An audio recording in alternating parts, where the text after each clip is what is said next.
네, 안녕하세요. 비욘디 시청자 여러분, 반갑습니다. 네, 김병무의 척추 라이브에서 방송을 맡고 있는 연세산돌병원의 대표 원장 김병무입니다. 네, 이제 지난번에 이어서 오늘도 이제 협착증에 대한 시리즈물처럼 준비를 또 했었는데요.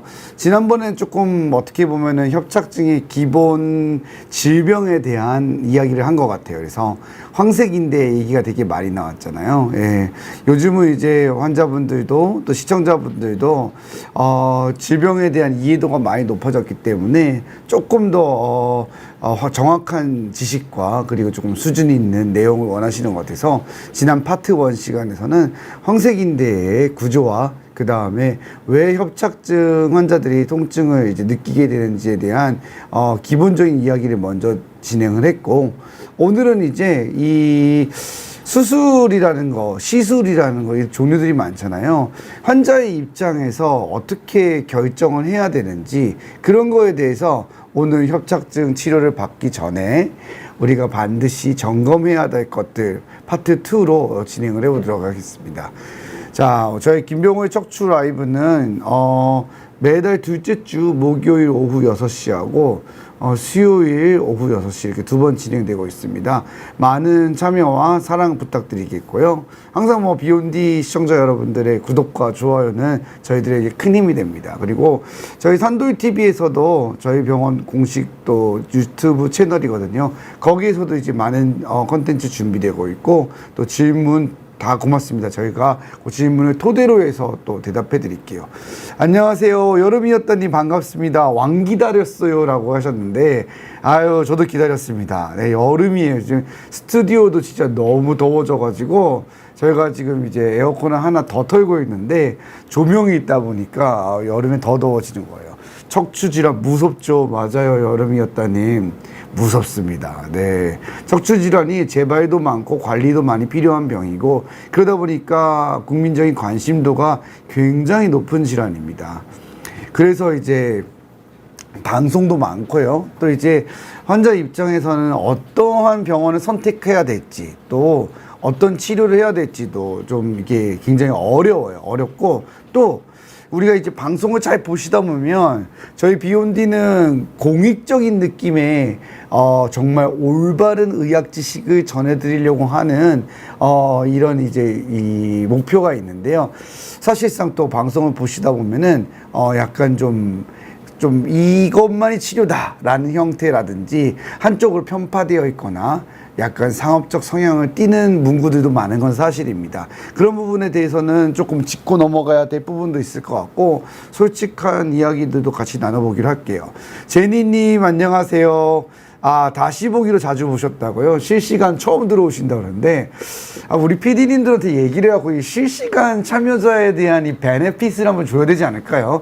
아메리카노 쿠폰이라도 한번 드려야 될 것 같은데, 여러분들 참여해 주셔서 감사하고요. 실시간에 참여 못 하셨어도 다시 보기도 너무 감사드리고, 중간중간에 궁금하셨던 내용은 참여하시는 분들은 자유롭게 채팅 통해서 남겨주셔도 되고, 또 만일 다시 보기 들어오시는 분들은 댓글을 통해서 남겨주시고, 저희 비욘디 공식 이메일이나 저희 산돌병원 홈페이지 통해서도 온라인 상담이 가능하니까 적극적인 참여를 부탁드리겠습니다. 자, 그러면은 본격적인 강의를 시작해 보도록 할게요. 자, 여러분들 언제든지 좋으니까 실시간에 채팅 남겨주시고, 궁금한 거 질문 주시면 제가 중간중간에 캐치해서 대답을 해드릴게요. 자, 협착증이랑 그냥 간단한 리뷰를 합니다. 네, 지난번에 얘기했던 것처럼 다 알고 계실 분들도 많을 거예요. 척추관이라고 하는 관이 있는데, 거기에 이제 추간판과 황색인대 그리고 후관절, 이 여러 구조물들이 두꺼워지는 거죠. 그래서 이제 지금 그림에서 보는 것처럼 이 중앙이 막히는 거예요. 그래서 황색인대와 디스크 후관절이 퇴행성 염증으로 인해서 좁아져서 염증을 일으키고 증상을 발생시키는 질병이다 라고 이해하시면 되겠고, 협착증이 그러면 어떻게 통증을 일으키느냐, 여러 가지 원리가 있겠지만 쉽게 설명하자면은 우리가 병목 형상, 교통체증이라든지 데이터를 설명할 때 얘기 나오잖아요. 그런 것들에 나오는 것처럼 협착증이라고 해서 이 좁아진 부위가 발생을 하게 되면 우리가 증상을 유발시킬 수 있는 어떤 스트레스든 염증이든 여러 가지가 있겠죠. 이 외부 환경적인 요인이든 이런 것들이 몰려서 이 좁아진 협착증 부위에 모이게 되면 증상이 생기게 되는 거고요.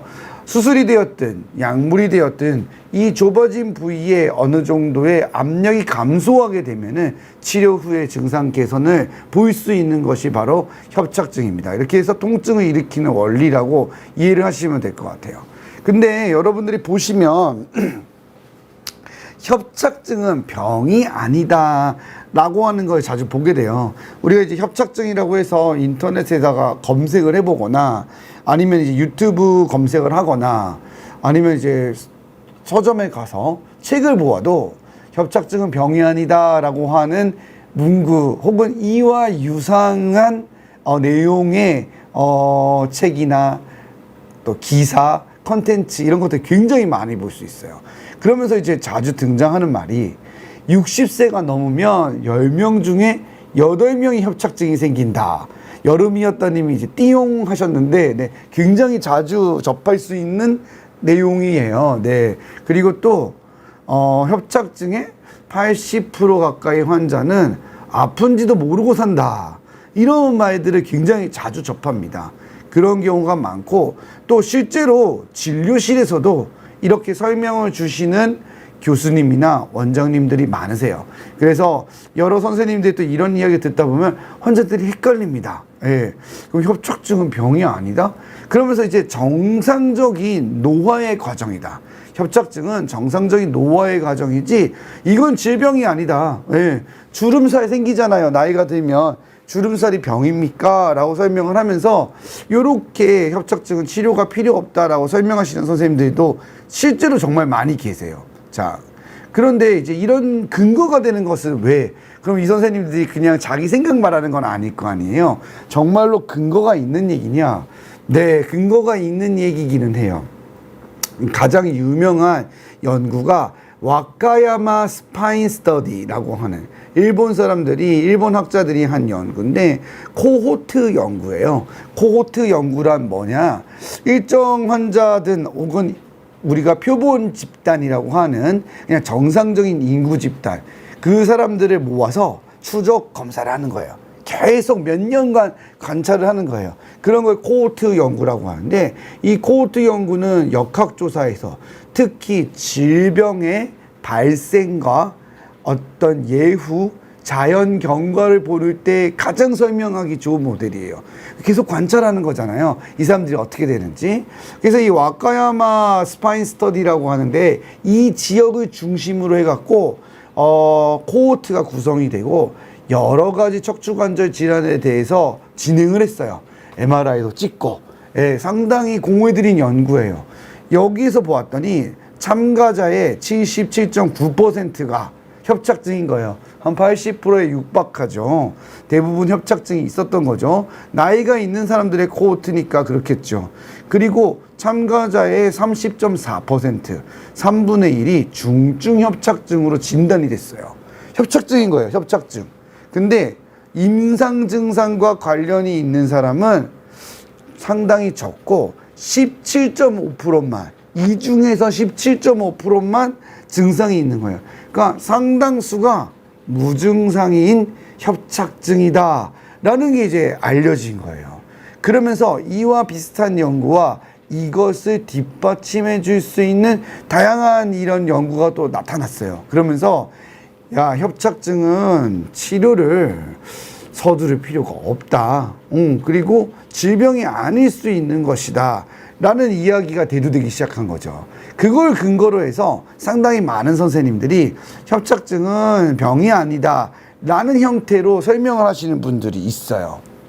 한반도의 복두봉님이 실시간 채팅으로 물어보셨어요. 허리가 아프고 걷는 게 힘들어도 협착증입니까? 쉬면 금방 나아지는데 이런 것도 증상인지 궁금합니다 라고 물어보셨는데, 네, 맞습니다. 협착증 증상은 우리가 말하는 다리가 저리고 아픈 간헐적 파행이라고 하는 증상도 있지만 허리 통증 때문에 못 걷는 것도 간헐적 파행의 일종이에요. 그래서 허리가 아프고 걷는 게 힘든 것도 협착증이라고 할 수 있습니다. 있는데 허리가 아프고 걷고 힘든 증상에는 협착증도 있고 디스크도 있고 또 척추증도 있고 여러 가지 병들이 허리가 아프고 걷는 게 힘들 수 있어요. 그래서 정말로 이게 협착증이냐 아니냐는 사실상 MRI를 가지고 판단을 해봐야 되는데요. 쉬면 금방 나아지고 만일에 생활에 아주 큰 영향을 주지 않는다면은 조금 경과를 지켜볼 수 있어요. 근데 증상이 생긴다면 여러 가지 치료가 필요할 수 있겠죠. 자, 치료는 어떻게 하는지는 한반도엔 나 복두복님은 조금 더 강의를 들어보시면 제가 그 치료 영역에 대해서 가이드라인을 좀 드릴 거예요. 그러면 강의를 조금 더 이어나가 볼게요. 자, 그래서 이런 코호트 연구 결과들과 여러 가지 연구를 바탕으로 해서 선생님들의 상당수가 협착증은 병이 아니다. 굳이 치료할 필요가 없다. 이런 이야기를 많이 하시게 되었는데 또 반대 의견이 되는 논문도 많아요. 협착증의 치료는 오로지 수술만이 답이다 라고 하는 것들이 많습니다. 그래서 주로 이런 질문에 이런 의견을 내시는 분들은 이런 이야기를 많이 합니다. 한번 발생한 협착증은 수술적인 감압, 치료 없이는 절대 넓어질 수가 없다. 그 다음 협착증 감압술은 실제로도 환자를 보면 80% 정도에서는 좋은 결과를 보일 수 있다라는 이야기를 하시거든요. 그래서 협착증은 치료가 필요하다는 뜻인 거죠. 그 중에서도 수술적 치료만이 결국 필요하다라고 설명하시는 선생님도 굉장히 많으세요. 그래서 실제로 우리가 진료를 보실 때도 되게 많은 우리 교수님들도 원장님들도 치료를 하실 때 뭐라고 이야기를 하냐면은 약만 좀 드시다가 나중에 굉장히 힘든 상황이 되면 그때 수술을 하십시오. 예, 나머지는 크게 의미가 없습니다. 이런 이야기를 많이 하시거든요. 환자분들이 헷갈려요. 왜냐하면 또 어떤 병원을 갔더니 이건 당장 시술을 해야 되고 이건 주사를 맞아야 되고 이런 이야기들을 많이 하시거든요. 그러면은 어떤 게 이게 정말 맞는지 몰라요. 그리고 실제로도 우리가 논문적인 근거들을 찾아보면은 척추 수술과 관련된 감압수와 관련된 결과들은 상당히 좋은 걸로 알려져 있고 또 요즘 이제 환자분들이 대부분 이제 알고 계시죠. 내시경을 이용한 신경 감압수를 했을 때는 상당히 좋은 결과를 나타낸다는 것도 알고 있어요. 자, 그러면 이제 시청자 여러분도 제 이야기를 듣다가 보면 처음에는 뭐 지금 김병호 원장이 나오셔서 협착증 병이 아니다 그래가지고 솔깃하면서 귀를 기울여 들었는데 중간에는 갑자기 또 수술 말고는 답이 없다고 하는 극단적인 이야기를 하니까 이게 굉장히 헷갈릴 수밖에 없어요. 근데 여러분들이 이제 시청자분들께서 환자분도 계시고 환자가 아닌 분들도 계시겠는데 환자의 마음이 되면은 더 절박합니다. 왜냐하면 나는 이제 다리가 당기고 아프고 허리가 아파서 지금 이제 말씀하셨던 한반도의 복두복님처럼 나는 이제 쉬었다가 가야 되는데 이게 상당히 불편한 사람들이 있어요. 생활에 지장을 많이 받고. 근데 이제 뭐 몇 달을 기다려서 이제 진료를 봐서 교수님 만나 뵀는데 쭉 보시더니 그냥 뭐 특별한 건 없고 엑스레이상 그냥 약간 뭐 좁아진 부분은 있는데 그냥 약 먹고 뭐 허리만 아프시다고 하니까 좀 운동하면서 경과 보세요 라고 하거든요. 근데 나는 너무 답답하고 힘든 거예요. 네, 그런 경우도 있고요. 또 어떠한 경우에는 아프긴 저리고 아픈데 운동하고 하는데 문제가 전혀 없어요. 근데 보시는 선생님들마다 계속 수술을 하자고 하고 또 시술을 하자고 하시는 거예요. 예, 어떤 분은 시술해야 된다고 그러고 어떤 분은 그 시술해봤자 아무 소용없다. 이건 수술해야 된다. 이런 사람도 있고 환자 입장에서 굉장히 헷갈릴 수밖에 없습니다. 협착증의 치료는 의사마다 너무 다르기 때문에 환자들이 이게 굉장히 고민거리가 되고 어떻게 해야 될지를 몰라요. 그래서 이제 심층 분석을 해서 협착증 치료의 정답은 무엇일까를 한번 좀 보도록 할게요. 자, 중간중간에 질문들이 오시는데요. 회전근 파열도 좋습니다. 뭐든지 좋으시니까 질문 주시면 다 제가 대답을 해드릴게요. 제가 조금 빠르게 강의를 이어나가고 고래밤님 거와 제니님 거도 이따가 질문에 대답해 드릴 테니까 회전근개 파열도 좋고요. 뇌졸중도 좋고 질문 주시면 제가 대답할 수 있는 범위 내의 것들은 대답을 해 드릴게요. 자, 그러면 협착증의 치료 한번 이어나가 볼게요. 자, 협착증 치료를 보면 가장 중요한 거는 순서대로 강의를 드릴 텐데 이걸 꼭 기억하셔야 돼요. 내가 현재 증상은 얼마나 불편하고 힘든가예요. 네, 내가 얼마나 불편하고 힘든가. 증상이 경미하거나 불편하지 않으면 치료가 필요 없습니다. 그래서 여러분들 건강검진을 했는데 협착증이 나왔어요. 근데 나는 아프지는 않아. 그럼 병원을 가라고 적혀 있잖아요. 제가 감히 말씀드렸는데 안 오셔도 됩니다. 디스크도 마찬가지예요. MRI 찍었어요. 건강검진에, 직장 건강검진에 있어요. 근데 거기에서 좀 좁아졌대요. 디스크가 좀 있대요. 증상이 있으면 선생님을 만나보래요. 그러면 이제 뭐 괜히 아프기 시작하거든요. 뭔가 좀 약간 찌뿌둥한 것 같기도 하고, 협착증이나 디스크는 통증이 분명합니다. 그래서 분명한 증상이 없으면 굳이 치료하실 필요가 전혀 없어요. 그렇기 때문에 이 부분을 꼭 기억해 두세요. 제가 지난번에도 소개를 했죠. 81세 남자 환자분이신데 협착증이 4번, 5번에 이렇게 좁아져 있어요. 근데 잘 걸어 다니세요. 그리고 환자분이 약 먹고 잘 지내세요. 그러면 이 사람은 주사를 맞아야 될까요? 아니요, 맞을 필요가 전혀 없어요. 약 잘 드시면서 잘 다니시는데 그게 뭐가 문제가 있겠어요? 그리고 만일 환자가 주사 맞고 잘 지내요. 수술해야 될까요? 전혀 필요 없습니다. 그래서 통증이 없거나 경미하면 어떠한 치료도 필요하지 않습니다. 자, 여기까지는 뭐 대부분 아실 거예요. 그리고 뭐 무슨 말씀 하시나 했더니 당연한 이야기 하시네. 그럴 수 있을 거예요. 자, 두 번째는 협착증 치료에서 꼭 기억해 두셔야 될 거는 아프지 않게 하는 게 치료의 목적이에요. 이게 협착증이 좁아져서 나는 나중에 마비가 생겨서 못 걸을까 봐 예방적으로 치료한다? 전혀 필요 없습니다. 현재의 증상이 중요하고요. 협착증 치료의 제일 첫 번째 목적은 아프지 않게 하는 거예요. 수술이 되었든 약이 되었든 시술이 되었든 주사가 되었든 모든 치료는 아프지 않게 해야 돼요. 그래서 만일에 주사를 맞았든 약을 먹었든 아프면 치료 실패해요. 다음 단계로 넘어가야 되는 거예요. 그 치료 계속한다고 나아질 기미는 없는 거예요. 단계별로 가는데 치료의 목적은 아프지 않게 하는 거고 치료의 성공 여부도 아프냐 안 아프냐로 따지시면 돼요. 그래서 좁아진 척추관을 넓히는 방법은 사실상은 수술적 치료밖에는 없어요. 하지만 좁아진 척추관을 넓히지 않고도 아프지 않을 수가 있습니다. 그래서 협착증 시술이라는 거는 그런 거예요. 쉽게 말해서 약물을 투여해서 척추관을 넓히는 효과는 전혀 없어요. 전혀 없는데 약물이 들어가서 통증을 조절시켜 주는 거예요. 그래서 아프지 않은 상태가 되는 거죠. 그게 협착증 시술의 원리이고 목적인 거예요. 그래서 주사로 놔주기도 하고 주사로 들어가기 어려운 부위에는 시술을 통해서 약을 넣어주는 거예요. 그리고 일부 시술을 통해 가지고 유착을 제거하거나 조금 신경 통로의 흐름을 원활하게 해줄 수 있는 건 있어요. 하지만 중요한 건 수술적 치료 외에는 이걸 넓힐 수 있는 방법은 없어요.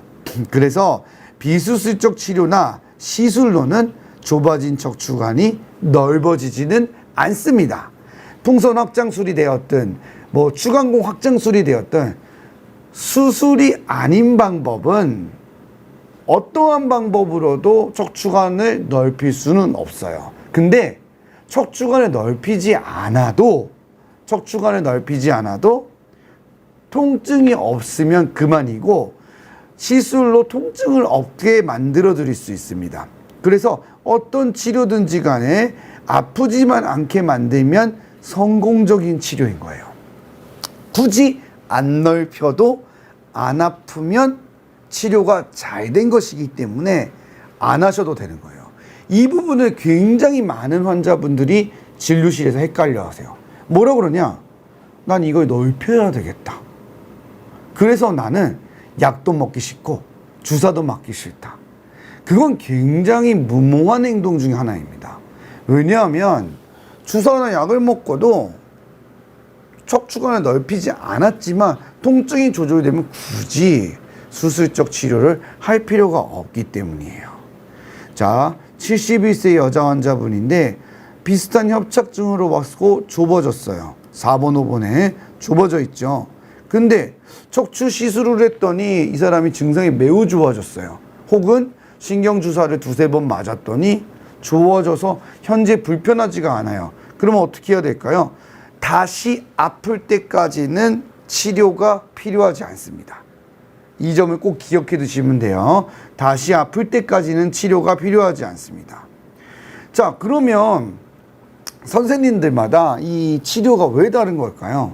의사 선생님들마다 이 선생님은 시술하라고 그러고, 이 선생님은 수술을 하라고 그러고, 이 선생님은 내시경을 하라고 그러고, 이 선생님은 나사박는 유압술을 하라고 그러고, 왜 선생님들마다 의견이 다를까요? 그거는 한 가지 이유입니다. 의사마다 할 수 있는 치료가 다르기 때문이에요. 너무 당연한 이야기 한다고 생각할 수 있겠다고 생각하시겠지만 잘 들어보시면 이래요. 의사는 본인이 가장 잘하는 방법으로 치료를 권하게 됩니다. 이건 당연한 거예요. 의사로서는 꼭 이렇게 해야만 합니다. 내가 처음 해보는 시술, 내가 처음 해보는 수술을 환자한테 할 수는 없어요. 환자가 실험이 아니잖아요. 이 환자한테는 내가 처음 한번 해보는 수술, 절대 그런 건 있을 수가 없어요. 그런 생각을 하는 선생님들도 거의 없으시고요. 자, 그래서 의사마다 치료를 내가 잘하는 걸 하기 때문에 나는 유압술, 나사박는 수술을 전문으로 하는 의사예요. 그런데 그 사람이 내시경 수술을 권할까요? 권하지 않아요. 왜냐하면 제가 하지 않는 수술이에요. 근데 여기서 환자의 입장에서는 한 가지 아쉬운 대목이 있어요. 뭐냐면 이렇게 말하는 선생님도 없어요. 죄송한데 환자분, 저는 내시경을 할 줄 몰라요. 그래서 다른 선생님을 연결해 드릴게요. 이러는 경우도 없어요. 왜냐하면 그 선생님이 생각하기에는 이건 내시경보다는 당연히 유압술로 해야만 하는 거라고 생각하시고 소신 있게 진료를 하시기 때문이에요. 그래서 선생님들마다 의견 차이가 나요.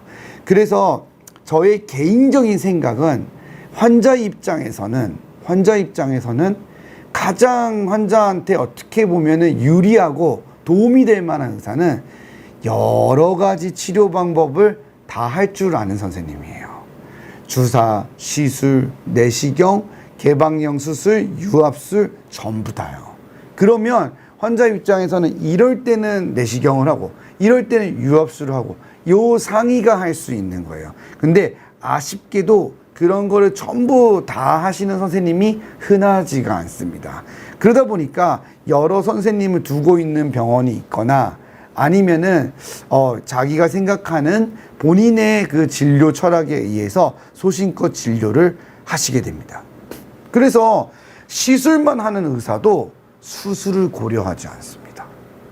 그래서 모 환자분이 저한테 오셔서 말씀을 하세요.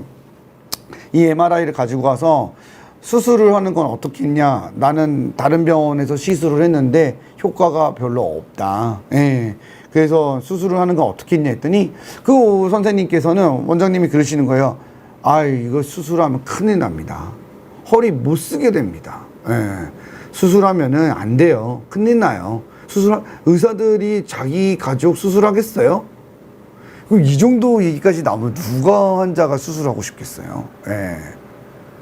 시술만 하시는 선생님도 수술적 치료에 대해서는 이야기를 거의 안 하세요. 근데 이게 왜 그렇다? 선생님들마다 자기 소신을 가지고 치료를 하시고 자기가 가장 전문으로 하는 걸 하다 보니까 이런 형태의 진료가 많이 경험하게 됩니다. 그러다 보니까 환자 입장에서는 굉장히 답답할 수밖에 없어요. 선생님들마다 이야기가 다른 게 환자 입장에서는 도저히 이해가 안 가요. 왜냐하면 이거는 사실상 의학이니까 정해져 있는 거 아니야? 암이면 수술해야 되고 코로나 바이러스에 걸렸으면 무슨 약을 써야 되고 감기 걸리면은 무슨 약 쓰고 이게 있어야 되는 거 아니야? 고혈압이면 이 약, 당뇨약이면 이 약.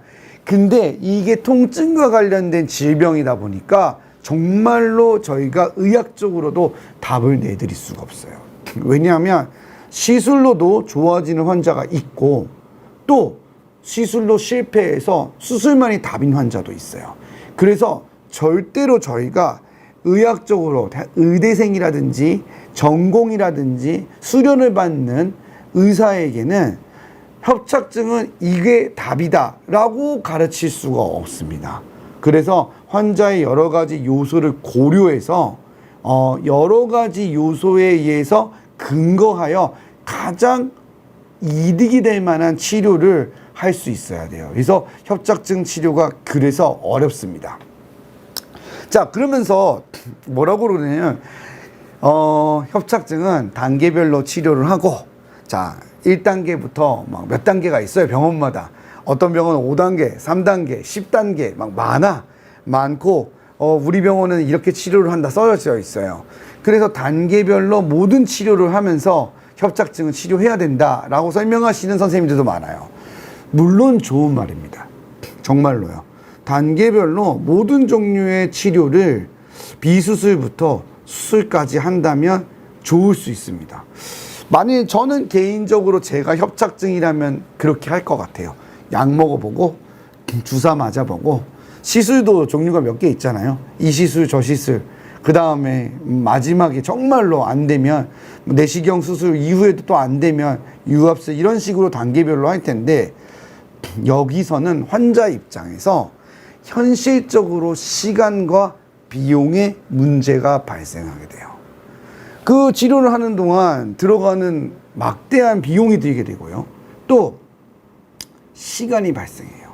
통증의 기간이죠. 이것 때문에 몇 년을 아프고 내가 하고자 하는 일도 잘 안 되고 이런 결과들이 있을 수밖에 없거든요. 그러면 어떻겠어요? 이게 환자 입장에서는 선택을 하기가 어려워집니다. 이 현실적인 문제는 바로 환자의 상황에 맞추어서 가장 효율적인 치료를 중심으로 해주는 것이 의사의 역할이에요. 이게 그래서 사실상 한마디로서 표현을 해갖고 이렇게 하시면 됩니다라는 포괄적인 가이드라인을 드리기는 어려운데 제가 조금 더 어떤 환자의 상황들을 보여드리면서 협착증의 치료의 경향 이거를 제가 치료하는 형태에서 설명을 드리려고 해요. 제가 말씀드리는 거는 저의 진료 형태인 거예요. 저의 진료 형태. 그러니까 다른 선생님들하고는 다를 수는 있어요. 근데 제가 생각하고 있을 때는 이게 환자의 입장에서 도움이 될 것 같고 맞을 것 같아서 설명을 드리는 거니까 이거 좀 보시면 좋을 것 같아요. 자, 61세 여자 환자분이시고요. MRI에서 4번, 5번에 협착증이 있어요. 그죠? 자, 지난 6개월 동안 지속적인 주사 치료를 했어요. 3번이 됐든 5번이 됐든 몇 횟수는 그리 중요하지 않아요. 신경 주사 치료를 맞았고 처음에 주사를 맞았을 때는 상당히 효과가 좋았어요. 근데 이젠 효과가 없어요. 점점 짧아지더니. 자, 이런 경우에는 우리가 흔히 말하는 허리 시술을 하면 도움이 될까요? 시술은 의미가 없을 가능성이 매우 높습니다. 네.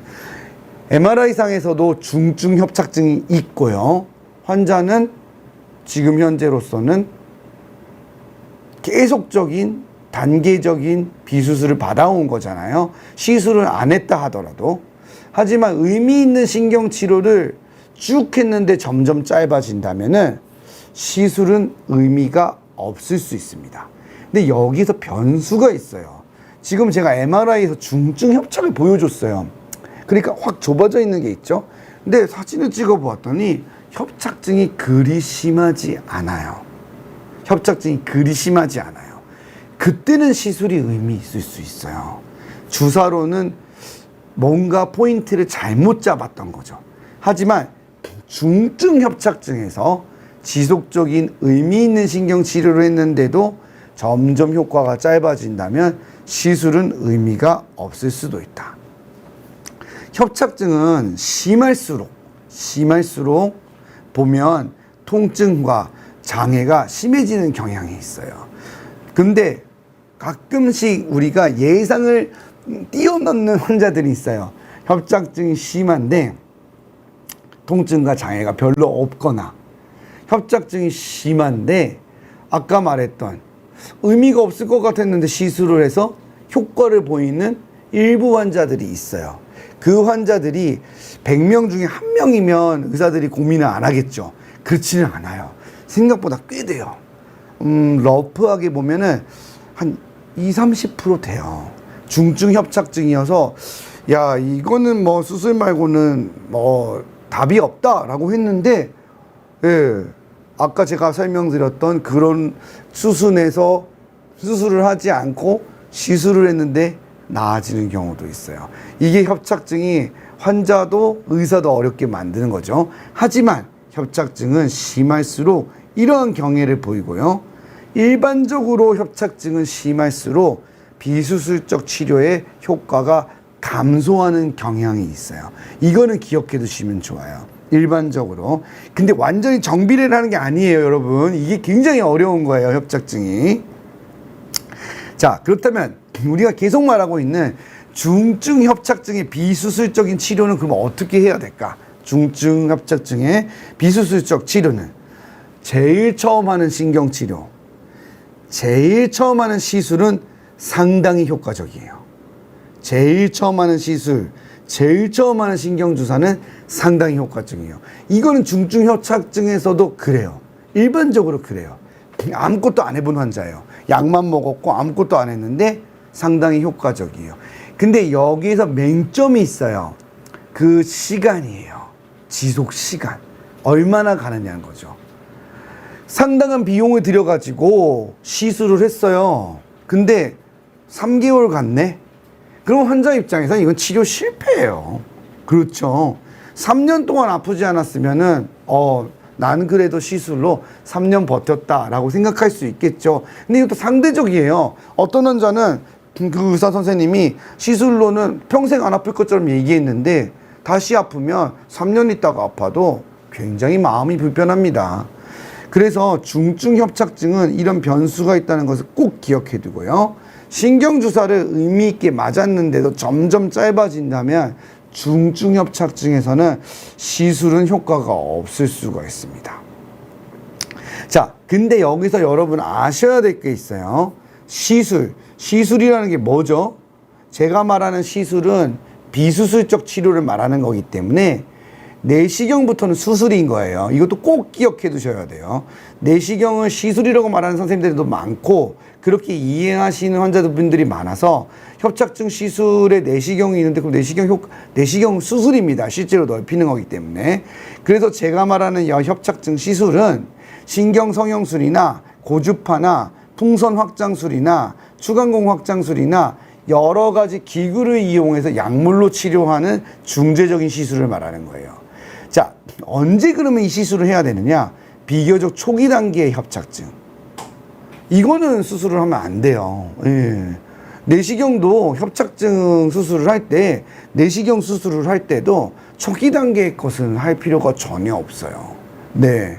그럴 때는 협착증 시술을 하는 것이 좋습니다. 또, 약물이나 주사를 맞아봤는데 효과가 없을 때예요. 네. 그리고 수술적 치료 방법이 유압술로만 가능할 때예요. 그러면 이제 이거 들으면 초기 단계의 협착증까지 이해가 가는데 아까 전에는 약물 주사를 맞아도 점점 짧아진다고 하셨는데 이건 무슨 말이에요? 라고 하실 수 있거든요. 제가 말씀드렸잖아요. 중증 협착증이 아니라 협착증 자체가 그리 심하지 않는데 주사로 효과가 없을 때는 당연히 시술을 고려해야 되고요. 두 번째는 제가 계속 의미 있는 주사 치료라고 했어요. 의미 있는 주사 치료가 점점 짧아질 때라고 했는데 주사 치료의 방법이 너무 많아요. 그래서 MBB라든지 프롤로 주사 맞고 효과가 없어서 시술을 안 한다? 그건 말도 안 되는 거예요. 경막외 스테로이드 주사를 맞았는데도 의미 있는 주사예요, 이게. 경막의 스테로이드 신경 차단술을 받았는데도 지속적으로 점점 짧아진다면 시술은 의미가 없을 수 있어요. 중증 협착증일 때. 하지만 그냥 그런 게 아니라 포괄적인 넓은 의미의 주사 치료들, 이런 것들을 맞았는데도 효과가 없었을 때는 당연히 시술도 고려해 볼 수 있습니다. 그리고 마지막으로 분리성 전방전이증이라든지 척추 변형이라든지 이거는 뭐 감압술이 안 돼요. 내시경 수술을 하기가 어려워요. 이거는 앞뒤가 다 막혀서 안 될 것 같아요. 이런데 오로지 방법은 수술은 나사 박는 유압술밖에 없어요. 그때는 유압술 전에 할 수 있는 보존적 치료로서 시술을 해볼 수 있다는 뜻입니다. 이렇게 세 가지라는 것을 알 수가 있겠죠. 자, 굉장히 많은 분들이 지금 이야기가 나오고 있어요. 그죠? 왜냐하면 대부분 환자들도 이런 얘기 많이 들었고 시청자분들도 많이 들었기 때문에 지금 오타마는 댓글님도 이야기하시고 하늘어싱님도 얘기하시고 헷갈려 하실 수 있어요. 하지만 이런 점들을 여러분들이 꼭 고려를 하셔야 될 것 같아요. 그래서 여러분들이 오늘까지의 메시지는 요거까지만 정해드릴게요. 협착증 치료는 의사들마다 다를 수가 있어요. 이게 어쩔 수 없는 포인트예요. 그죠? 근데 협착증 치료를 할 때는 내 증상이 가장 중요해요. 환자의 증상이 중요하고 환자가 의사를 선택할 때 가장 중요한 거는 많은 치료 방법을 가지고 계시는 분을 선택하는 게 좋아요. 편향적이거나 한쪽으로 치우치면 내가 그 선생님한테 맞추어야 돼요. 그러면 협착증 치료에서는 덜거덕 불협화음이 날 가능성이 있습니다. 자, 오늘 다음 시간에는 제가 협착증 시술이랑 수술의 이름을 열거해 드리면서 이걸 뭐다는 거를 한마디로 정리해 드린 시간 한번 가져볼게요. 그렇게 할 테니까 오늘 강의는 여기까지 하고, 여름이었다님께서 이제 정해진 답이 없다니 어렵네요 이렇게 하시는데, 여러분들이 지금 채팅에서 나와 있는 이야기들을 좀 중심으로 해갖고 대답을 좀 해드리도록 할게요. 자, 그러면 이제 질문을 좀 받아서 이야기를 해보겠습니다. 고래밤님하고 제니님 거는 사실상 협착증하고 조금 관련이 없는 질문인데 먼저 대답을 드릴게요. 고래밤님이 버티컬 마우스가 손목 건강에 도움이 되나요? 라고 했는데 저는 솔직히 잘 모르겠어요. 이런 연구 나온 것도 없고.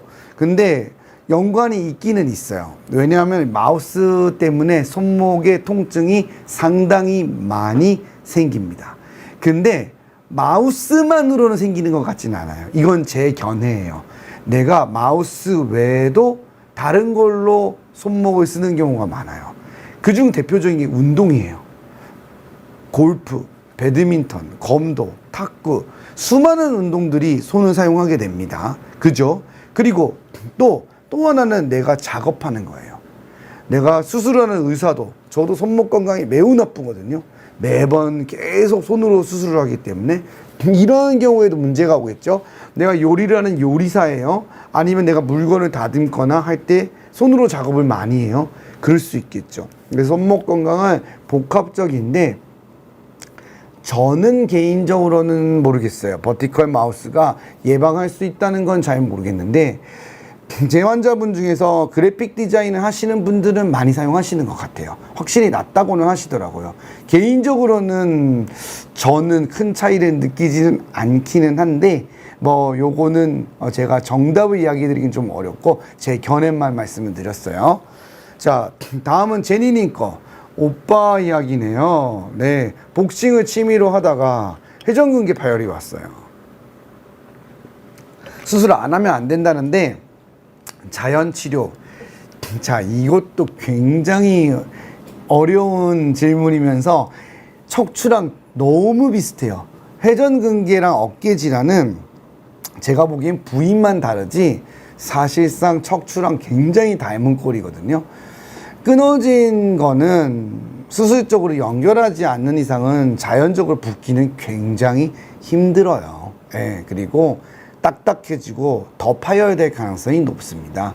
또 일정 수준 이상 파열된 거는 꼬매도 또 찢어질 가능성이 많기는 해요. 네, 10년 전이었고요. 너무너무 아파하고, 그렇죠. 이게 회전근개가 파열돼도 어깨 사용하거든요. 공도 치고 다 생활하시는 거는 할 수 있으세요. 수술을 할 수 있으면 하는 거는 전 도움이 된다고 봐요. 그리고 야간에 통증이 있어서 끙끙거린다 하시는 게 낫다고 봅니다. 낫고, 만일에 봉합이 안 된다 하더라도 조금만 정리 좀 해줘도 도움이 되는 경우가 있어요. 계속 스테로이드 주사나 프롤로 주사나 이런 것만으로는 버티기 힘들거든요. 관절경으로 해보는 방법이 답이 될 수 있을 것 같고, 이것도 선생님들의 이 견해 차이가 큽니다.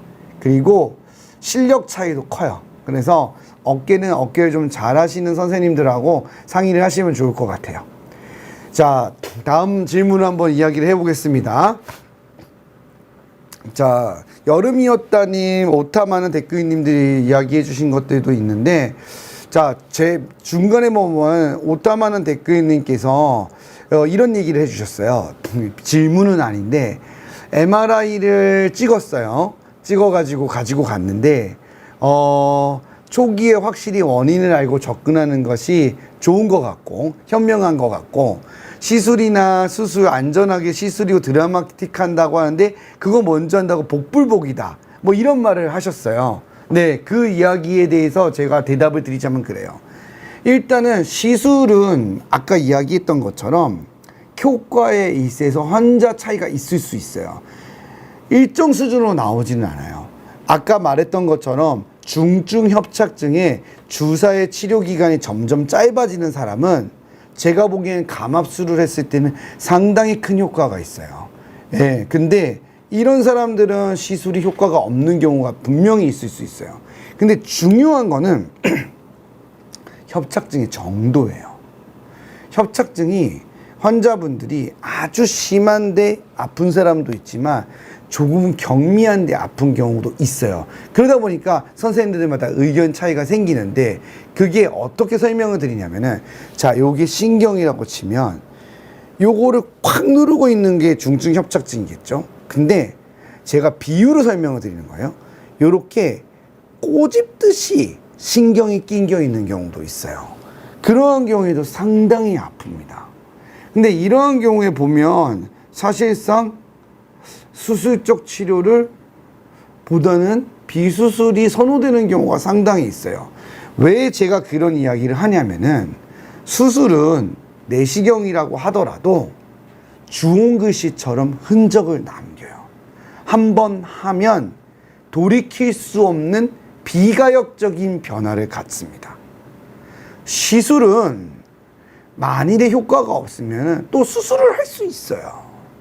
그렇기 때문에 우리가 수술적 치료를 할 때에는 다시 한번 곱씹어 봐야 되는 거예요. 중증 협착에 야, 이거는 정말 감압술이 가장 효과적이겠다가 하면은 그걸 선택하는 게 당연히 맞겠지만, 경도의 협착증인데 환자의 통증이 협착증 정도와는 크게 비례하지 않으면서 되게 많이 아파해요. 근데 주사는 의미 있는 주사를 안 맞은 걸 수도 있고, 혹은 맞았어도 거기까지 약물이 도달을 못한 경우도 있을 수 있어요. 그러면은 시술을 해야 돼요. 근데 여러분들이 꼭 기억해 두셔야 될 거는, 제가 현장에서 보면 반대예요. 초기 단계에 그냥 일반적인 주사나 약물을 하다가 경도의 협착에서 시술로 그냥 나을 수 있었던 단계에는 시술을 안 하시고 내시경이나 이런 채소 침습 수술을 하시고요. 중증 협착증에서는 또 수술을 하고 유압술 얘기도 나오니까 다시 시술을 하세요. 그러니까 환자들이 적절한 타이밍에 시술을 하지 못해서 효과적이지 못한 경우가 있으니까 복불복이다, 효과가 없다, 다시 재발한다, 이런 이야기가 나올 수가 있어요. 그래서 시술이라는 거는 굉장히 타이밍에 맞춰서 치료를 해야 된다는 것을 꼭 기억해 두셔야 돼요. 그걸 꼭 기억해 두시는 게 좋을 수 있습니다. 자, 다음 질문을 한번 또 대답해 드리겠습니다. MJ님 거 한번 대답해 드릴게요. MJ님이 원장님 MRI 찍었는데 물혹이 있습니다. 처음엔 많이 아팠고 지금은 별로 안 아픈데 어떻게 해야 되는지 순서를 가르쳐 주시면 감사하겠습니다. 지금 경미한데 놔둬도 되는지 이것도 물어보시는 거죠? 제가 처음에 얘기했잖아요. 안 아프면 안 하셔도 돼요. 네. 처음엔 많이 아팠는데 이제 염증이 줄어들면서 안정적인 상태가 된 거면 그냥 두시면 돼요. 예, 그냥 두시면 되고요. 근데 다시 아프기 시작했어요. 이게 다시 재발을 하거든요. 또 아플 수 있고 모르는 거예요. 그대로 갈 수도 있는데 다시 또 아파요. 처음부터 막 못 살겠어요. 그러면 약 먹고 주사를 함께 해주시는 게 좋아요. 신경주사하고 약을 먹는 게 좋습니다. 뭐가 좋냐? 뭐 어떻게 주사를 맞느냐? 경막에 스테로이드 주사를 맞으세요. 계속 그 스테로이드 주사는 물론 부작용이 있을 수 있죠. 근데 아끼실 필요도 없어요. 그거 맞는다고 큰일 벌어지진 않습니다. 그렇기 때문에 통증이 있거나 그러면 경막에 스테로이드 주사를 한두 번 맞아보세요. 그래서 좋아지면 두고 보셔도 됩니다. 그래도 안 되면은 MRI 찍어서 시술을 해야 될지 아니면 시술을 생략하고 내시경 수술을 해야 될지 이런 걸 결정하시면 돼요. 아시겠죠, NJ님? 네. 그렇게 제가 대답 드릴게요. 자, 다음 질문 또 대답해 드리겠습니다. 최채인님이 질문을 여러 가지 해주셨어요. 10시간 동안 앉아있는 사무직 일을 하는 20대 여성인데 허리가 너무 아파요. 그래서 유튜브를 보다 보니까 베개를 바꾸는 것만으로도 허리가 좀 더 안 아파질 수 있다고 했는데 베개랑 허리하고는 상관이 있을지 전 잘 모르겠는데요. 목하고는 베개하고는 상관이 있을 수 있을 것 같은데 베개랑 허리는 저는 솔직히 잘 모르겠습니다. 잠자는 환경은 영향이 있을 수 있어요. 근데 침대냐 뭐 요를 깔고 자냐 큰 차이는 없는데 개인적으로는 침대를 추천하고요. 소파에서 자는 거는 굉장히 나쁩니다. 그럴 것 같아요. 추가 질문도 하나 대답해 드릴게요. 채채채인이 종아리 마사지 기계가 엄청 유행인데 유튜브 보니 혈관에 안 좋다고 하더라고요. 마사지 기계 어떻게 생각하냐? 네, 이거 너무 많이 사용하는 거 좋은 건 아닙니다. 네, 우리가 걷지 못하거나 움직이지 못할 때에는 이 다리에 강화를 시켜주기 위해서 또 혈전염 방지하기 위해서 실제로 수술 환자들이 스타킹도 신고 마사지 기계를 사용을 해서 마사지 기계는 아니고 압박 기계죠. 네, 그런 것들을 본따서 지금 의료기기가 나오는 건데요. 하체 운동을 하시는 게 더 좋으세요. 최채인님. 예, 우리가 아주 빡세게 자전거를 타거나 실내 자전거 아니면 계단을 오르거나 무릎이 안 좋아서 계단이 싫다면은 당연히 저게 좋겠죠. 혹은 헬스장에 가서 하체 운동을 열심히 하시는 게 저는 더 좋다고 봅니다. 하늘어싱님 거 질문 대답해 드리겠습니다. 척추 내 신경 지방종이 있는데 수술을 하게 되면 예후가 더 안 좋아진다고 합니다. 대학병원에서 그렇게 얘기를 하네요. 허리 방사통이 있어요. 통증도 있고 어떻게 해야 되냐? 수술 방법은 있을까요? 하늘어싱님 질문 제가 대답해 드릴게요. 하늘어싱님 일단은 척수내 신경 지방종인데 이 MRI 봐야 될 것 같아요. 뭐냐면은 그 지방종이 뭔지를 봐야 돼요. 척수가 이렇게 있고 경막 안에 지방종은 전혀 다른 이야기예요. 이거는 그냥 척수 종양이랑 똑같다고 보시면 됩니다. 경막 안에 있는 거예요. 그러니까 척수내 신경 지방종이면 그럴 것 같아요. 근데 만약 경막의 지방종이다 그러면 좀 다른 이야기가 돼요. MRI를 봐야 됩니다. 그래서 지금은 척수 내신경 지방종이니까 그거는 안에 있는 거여서 그거는 종양 수술에 해당이 됩니다. 경막을 열어서 신경 가닥에 있는 그 지방종을 분리해서 제거해야 돼요. 예후가 좋지 않을 수 있습니다. 그리고 부위에 따라 달라요. 그래서 이거는 좀 실력 있는 선생님 보셔야 돼요. 이것만 하시는 선생님들을 만나야 돼요. 저는 개인적으로는 척수신경 지방종 수술을 하지는 않습니다. 저희는 이제 퇴행성 질환을 하는 곳이고요.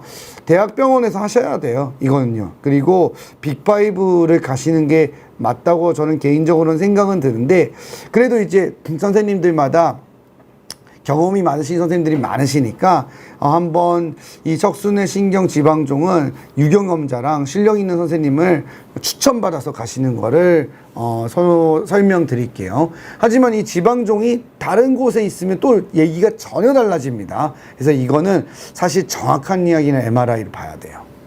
자, 다음 질문 또 대답해 드리도록 하겠습니다. 자, 여름이었다님이 마지막 또 질문 같은데 물어보셨고, 미니텃밭님 거 있네. 미니텃밭님.